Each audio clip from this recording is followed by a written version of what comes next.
Iran, America और Israel के बीच जो आज का कॉन्फ्लिक्ट है, उसकी कहानी अचानक शुरू नहीं हुई, बल्कि कई दशकों में धीरे धीरे बनी है। पहले ये दुश्मन नहीं थे। 1948 में जब इजरायल बना, तब ईरान उसके खिलाफ नहीं था। उस समय ईरान में शाह, राजा, की सरकार थी, जो यूनाइटेड स्टेट्स की दोस्त थी, और इजरायल के साथ भी उसके अच्छे रिश्ते थे। लेकिन 1979 में ईरान में एक बड़ी घटना हुई जिसे ईरानियन रेवोल्यूशन कहा जाता है। इस क्रांति के बाद शाह की सरकार खत्म हो गई और एक इस्लामिक गवर्नमेंट आई, जिसने साफ कह दिया कि अमेरिका और इजरायल दोनों उसके दुश्मन हैं। यहीं से असली टकराव शुरू हुआ। इसके बाद कई सालों तक सीधी लड़ाई नहीं हुई, लेकिन दुश्मनी बढ़ती गई। ईरान ने ऐसे ग्रुप्स को सपोर्ट करना शुरू किया जो इजरायल के खिलाफ थे, जैसे लेबनान का हिजबुल्लाह और पैलेस्टाइन का हमास। दूसरी तरफ इजरायल चुप नहीं बैठा। उसने सीरिया जैसे देशों में ईरान के ठिकानों पर हमले किए, साइबर अटैक्स किए और ईरान के न्यूक्लियर साइंटिस्ट्स को निशाना बनाया। इस तरह दोनों के बीच प्रॉक्सी वॉर चलती रही, यानी सीधी लड़ाई नहीं लेकिन एक दूसरे को अलग अलग तरीकों से कमजोर करने की कोशिश। फिर सबसे बड़ा मुद्दा बना ईरान का न्यूक्लियर प्रोग्राम। इजरायल और अमेरिका को डर था कि ईरान न्यूक्लियर बॉम्ब बना सकता है।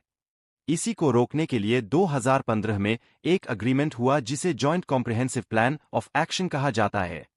इसमें ईरान ने न्यूक्लियर एक्टिविटी सीमित करने का वादा किया और बदले में उस पर लगे सैंक्शंस हटाए गए।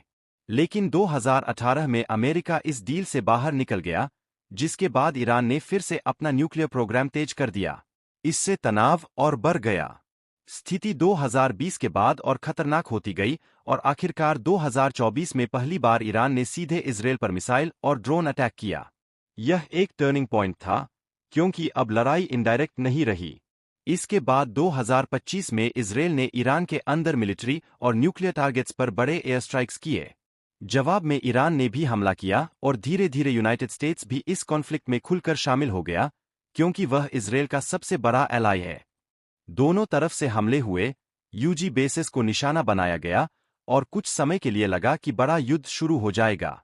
2026 तक आते आते यह कॉन्फ्लिक्ट और भी ज्यादा खतरनाक रूप ले चुका है।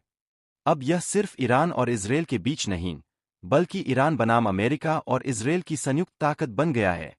दोनों तरफ से मिसाइल्स, ड्रोन्स और एयर स्ट्राइक्स लगातार हो रहे हैं। गल्फ रीजन में यूजी बेसिस पर हमले, इजरायल के शहरों पर मिसाइल स्ट्राइक्स और ईरान के अंदर मिलिट्री टारगेट्स पर बॉम्बिंग, ये सब अब आम हो गया है। इस कॉन्फ्लिक्ट का असर सिर्फ इन 3 देशों तक सीमित नहीं है, बल्कि पूरे मिडिल ईस्ट में फैल चुका है। ऑयल राउट्स, खासकर हॉर्मज़ स्ट्रेट, पर खतरा बना रहता है, जिससे पूरी दुनिया की इकोनॉमी पर असर पड़ता है। इस पूरी कहानी का असली कारण सिर्फ एक नहीं है। इसमें आइडियोलॉजी, सोच का टकराव, पावर, मिडिल ईस्ट में डोमिनेंस की लड़ाई और न्यूक्लियर वेपन्स का डर, तीनों शामिल है। ईरान खुद को एक इस्लामिक पावर के रूप में देखता है और इजरायल को खत्म करने की बात करता है, जबकि इजरायल इसे अपनी एग्जिस्टेंस के लिए सीधा खतरा मानता है। अमेरिका इसमें इसलिए शामिल है, क्योंकि वह इजरायल को सपोर्ट करता है और ईरान को अपने लिए भी खतरा समझता है। आज की स्थिति में यह कॉन्फ्लिक्ट अभी खत्म नहीं हुआ है और समय के साथ और बड़ा भी हो सकता है। इसलिए इसे दुनिया के सबसे खतरनाक कॉन्फ्लिक्ट्स में से एक माना जाता है, क्योंकि अगर यह और बढ़ा तो इसका असर ग्लोबल लेवल पर, यहां तक कि वर्ल्ड वॉर जैसी स्थिति तक भी पहुंच सकता है। पूरा न्यूज देखने के लिए आपका बहुत बहुत धन्यवाद।